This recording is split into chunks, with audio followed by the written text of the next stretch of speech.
Hello and welcome to MotorInc First. Kartikeya has been out riding the new Royal Enfield Bullet 350 and we're going to discuss this in great detail. I know you're already out of sorts here, but you've ridden the classic 350 after it was reborn a lot, right? So tell us about the Bullet 350. Well, I thought it was my job to ask the questions. But you know what? A lot of you guys have been saying that, Shumi has a big soft spot for Royal Enfields, right? Huge. So I'm gonna make it worse now. I'm gonna be taking digs at the Bullet 350. Bullet 350. So Shumi will have no option but to defend it, right? So Is it? Yeah, are we going into adversarial mode today? You've brought a gun, but I've got the bullets, bro. firing blanks. So okay, why does it exist? I think the simplest reason why the Bullet exists is because even when Royal Enfield moved on to the J series engine and the Classic was doing 30,000 units a month, the Bullet UCE, which obviously is relatively speaking a terrible motorcycle by comparison. Right. There's my soft spot in case you didn't catch it. So despite the fact that the UCE was so much worse than the J series, they were still doing 10,000 units or something. So there is clearly a loyal following that wants nothing more than the basic black Bullet. So this basic black Bullet is going back to the old Bullet days, effectively? That's what it is, right? Brand terms, yes. See, what Royal Enfield highlights about the Bullet is not technology or any of these things. I think even when they did the J series, actually they didn't really talk about tech. They talked about the experience. But in the Bullet's case, they make an exception. They talk about how in 7 years or 5 years from now or something, it will be 90 years of continuous production of that brand name. Okay. Of how there are people, especially in the north of India and pockets elsewhere, who are coming to Royal Enfield shops to look at nothing but the basic black Bullet. So in my head, the Bullet, and it was Bullet before it became Royal Enfield and Classic and all of that, for me, was basically the image of, so I grew up in this small village out between Bombay and Pune, right? So the first time I heard about a Bullet was, somebody's trying to explain to me what the bike is. Is that bike that goes and it makes that sound, dug, dug, dug, dug, right? Yeah. And I said, don't know. So they said then, the policemen ride that bike. I said, I don't know. But now it's etched in my head as that motorcycle because of especially the emblem on the tank, which was very retro. Now today we'd call it retro, but it was what it was back then. Correct. Right? That was the signature for me for the Bullet. And at that point of time, it was literally the only Royal Enfield. Right. So in that sense, at that point, the Bullet and the Royal Enfield were interchangeably the same thing. Correct. It wasn't like there was a product line. That happened much more recently, right? Correct. So I understand why this brand exists. And the surprising part is that a lot of people asked us saying, why didn't Royal Enfield do more with the Bullet? Because effectively it looks like a Cosmetic Classic 350. Correct. Okay. So how is it different from the Classic 350? You started off with the Classic. I've ridden it a lot. Yes. How will this feel different? Okay. Let's talk about what is hardware-wise actually different. Okay. And I want to set context here. In December 2008, there was the Bullet 350. In December 2009, there was the Bullet 350 and the Classic 350. Now, what were the differences between these two motorcycles? I remember the Bullet that I rode. That was the first Bullet that I rode, was the one that came without the EFI, was the carbureted 350. And that had a distinctly different feel to the... Yeah, I'm saying forget the carburetor and minutiae like that. I'm saying big picture. So I'm saying today the Royal Enfield story revolves around the Classic 350 because of its commercial success and how it is the sales leader for this company. But when this Classic 350 story started, it started at the Bullet. It was a cosmetic update to the Bullet, which looked and felt slightly different at best. That's where we are at today. So they've gone full circle. Yeah, and they would, right? So to me, what is the difference in hardware? The tank is a slightly different design. You've got different badges. You've got the hand-painted pinstripes on the top models, etc., etc. And you've got a slightly different handlebar, a completely different seat, some changes to the rear fender, which causes the Classic tail light to be mounted on a different assembly. That's it. Mechanically? It's the same wheels, same brakes, same tires, same engine, same gearing, same shifter, everything. Like, how does the difference between the Meteor and the Classic in the way they feel? So the Meteor, for example, has actual chassis level changes, right? Where the steering geometry is slightly different and you sit in a slightly different position because the seat itself is a completely different thing. Handlebar is different. Feet position is different. Wheel so sizes. It adds up. And then you have the wheel size, which causes the difference in gearing, which I was shocked at how much the difference it makes to feelings. Although technically it's not a big difference, but it does make a difference. Ye to identical. This is nothing changed. Like if I were to take a classic seating position. Yeah, so the effect of this is because your handlebar is taller and your seat is a new design, you sit in a different way. So I feel like on a classic, you feel a little bit more inside the bike. This feels more like I'm on top of it. My hands are a little bit wider and my pecs are like on display. Khaki Vardi, Salman Khan style. Yeah. So there is that much of a difference. But did it lead me to riding the Bullet differently from the Classic 350 in traffic in Mumbai? No, I hustle the Classic. I also hustle the Bullet. It didn't feel like, oh, Raja Gadi, so I will go slower or I will have a more regal stance. No, it's slightly different. So I think of the Classic and the Bullet as cousins. And if you look at that price range as a combined unit, 1.7 lakhs is where the Bullet begins now. This is without pinstripes, it's basic colors. You remember how the Redditch used to be bright tank? More or less in that zone. So they have a Bullet without the pinstripes? Yeah, the base model. That's 1.7. Yeah, well, why not? Why? Basically, you now have the choice of the Hunter and the basic Bullet 350 as two easy entries into the Royal Enfield family at 1.7 lakh rupees. A Bullet with the pinstripes? Well, if people want it, look, maybe that thing's job is to hold down the position of having a low entry point for a price. There is a black bike in there, I think. Yeah, I'm trying to remember. I think the black and red are the two colors. Yeah, so there's a black and a red bike in there. The red bike doesn't have, the black bike doesn't have any pinstripes on it. Okay. But pinstripes, you just find a decent artist, he'll put pinstripes for you. How you tried your hand at it. You're pretty good at it, right? I think, decent at it until I basically... You have photos? I don't have photos. I think people took photos of what I was doing. But I wasn't aware of this. I was very busy at the time. But I know that a lot of other people did a lot worse. But remember that pinstripe thing... A lot worse. Yeah, a lot worse. Because the pinstripe thing is a hand-eye coordination thing. So I'm not very good at it anyway. So I was surprised at how well it came out. Also gave up halfway. I didn't bother to finish. I did this and I painted reject on the tank and left it on the side. Shumi edition. Yeah. So cosmetically, they are slightly different. And to me, the entry-level Bullet, 1.7 lakh rupees, whatever, is now you have the option of the Hunter, which is lighter, smaller, etc., and the Bullet, which is the OG in that sense, at that price. So more traditional vibe, the more accessible one effectively is what the slightly more traditional, because the pinstripe, all of those elements are gone. What is the price difference between this and the Classic then? I'm coming to it. The badge that we remember, that is on the upper model. This has a sticker on it. So it looks and feels like the entry-level Bullet 350. How many people will buy it? It's a matter of reorienting production for Royal Enfield, right? But it gives you the idea that, hey, Bullet started 1.7.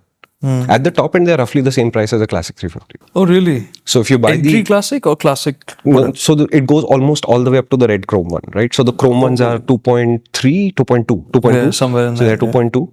And the top Bullet is the black gold edition, as they call it, which has a matte black and a gloss black combination. And that motorcycle is within 5,000 or 8,000 rupees of that bike. Oh, interesting. So they've basically overlapped the two ranges. So if I were to remember this correctly, there are 12 Classic 350 variants counting colors.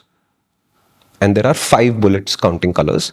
And the Classic 350 starts at a higher price point than the Bullet, but they overlap from there onwards. So this is effectively a special edition that's just going to be manufactured regularly. Except, it's a special edition in the sense of it is an alternative way to look at the Classic 350. Whether if you're a Bullet fan, you'll think of the Classic as the alternative. If you're a Classic fan, you look at the Bullet as the alternative, however you choose to do it. So it's just one more option added to the market in that sense. So if you are buying into the idea of the story and the history of the motorcycle, you're likely to gravitate towards the Bullet.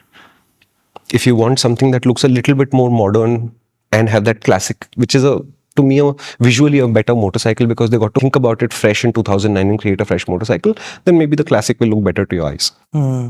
But to me, that's more or less all there is to it. So whatever you remember of the Classic 350 in terms of ride quality, handling, comfort, feeling, it's more or less all either exactly in the same zone or nearly in the same zone.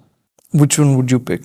I'm a little conflicted. I really did enjoy my ride on the Bullet. So I'm not a fan of the black Bullet.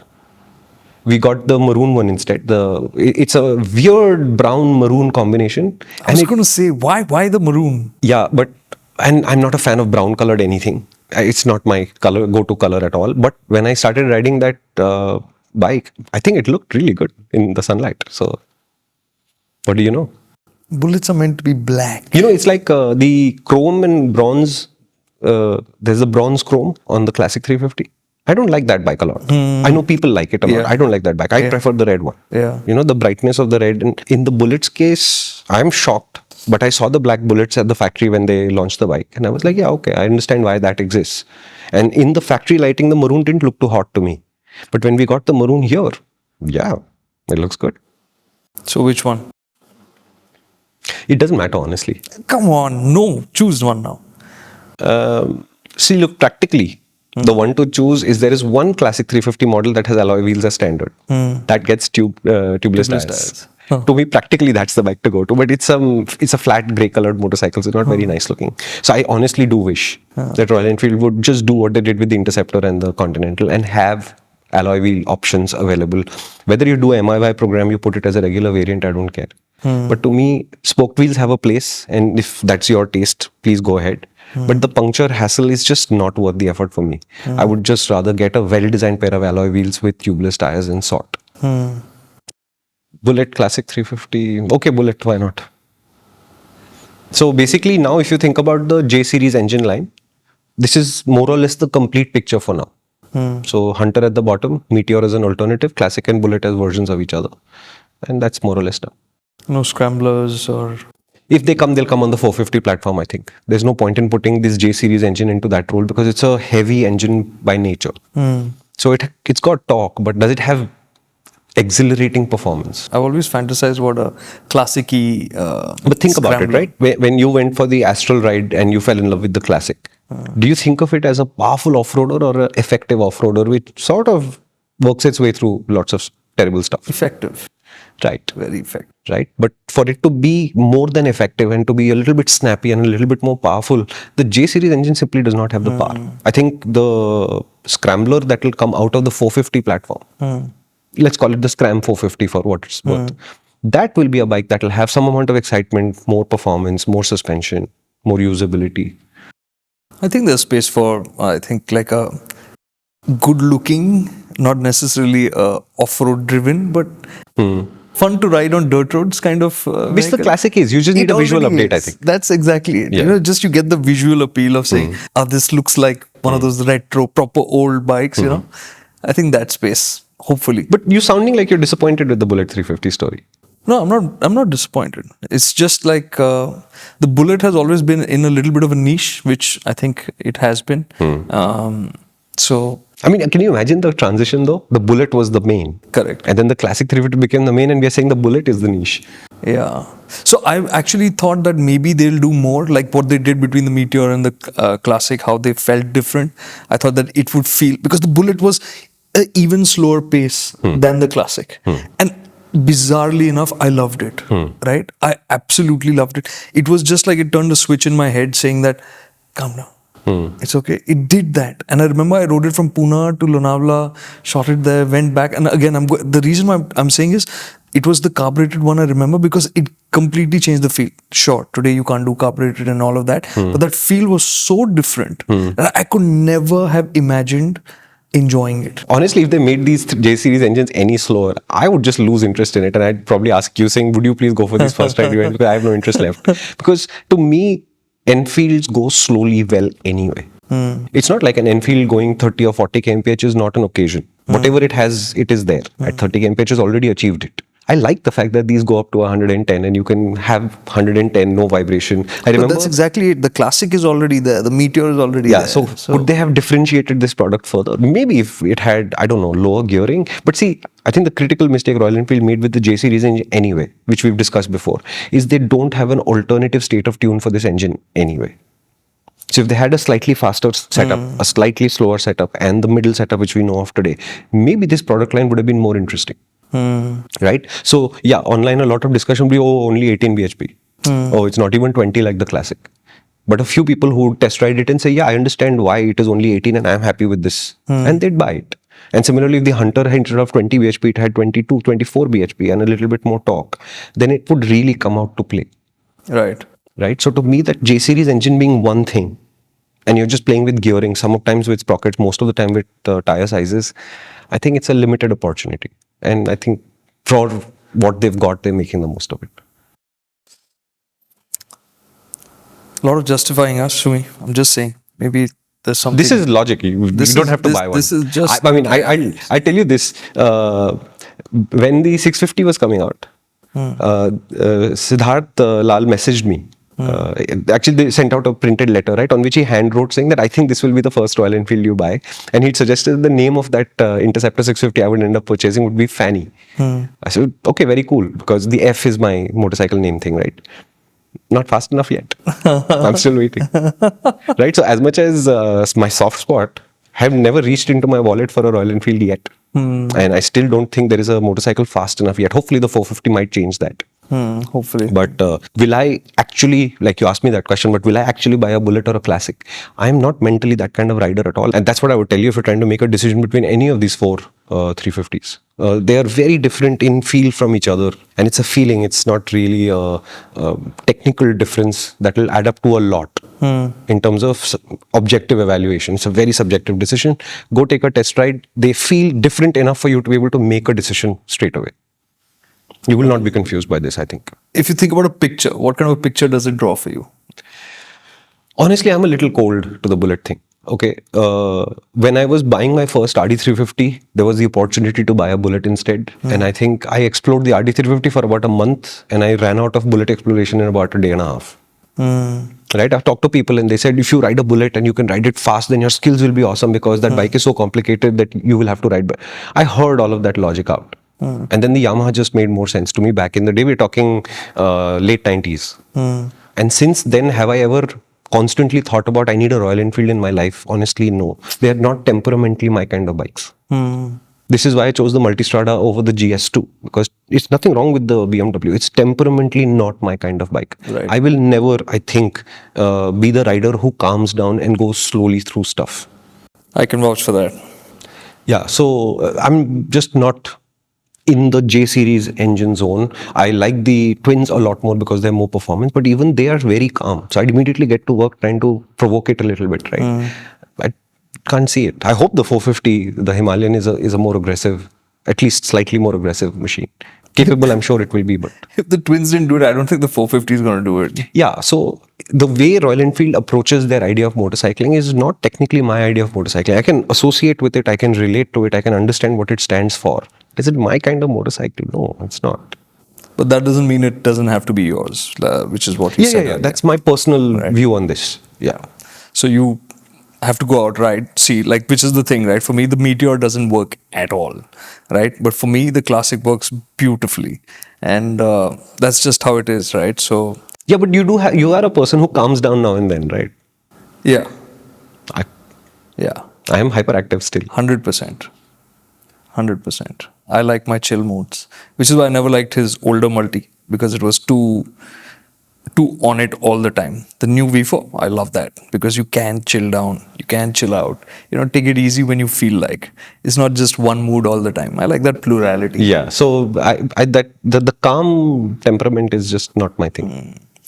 Well, fine. But hey, wait, this is not MotorInc First and Shumi, okay? This is supposed to be the Bullet 350. Hey, look, MotorInc, anyways. Okay, let's sum this up. In effect, if you're buying a Bullet 350 or a Classic 350, you're choosing a substantially different visual. You're choosing a different handlebar and a seat setup. The seat has more foam than the Classic. It doesn't have any springs like the Classic, so it feels a little bit different to sit. I quite like it. It feels firmer, but not hard. I like it.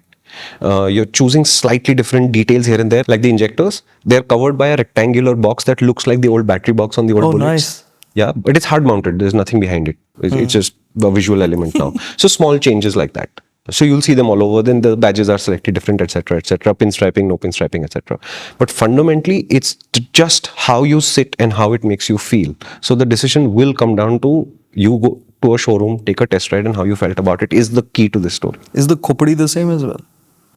See, the nacelle is very similar to the Classic 350's nacelle. It's painted differently, so it looks slightly different. And at the Royal Enfield presentation, they went on and on about how it's called tiger eyes and pilot lamps. Yeah. So I came to the point where I almost thought saying, maybe the Classic 350 needs to have these pilot lamps, right? Then I came back and said, yeah, it does. It does, yeah.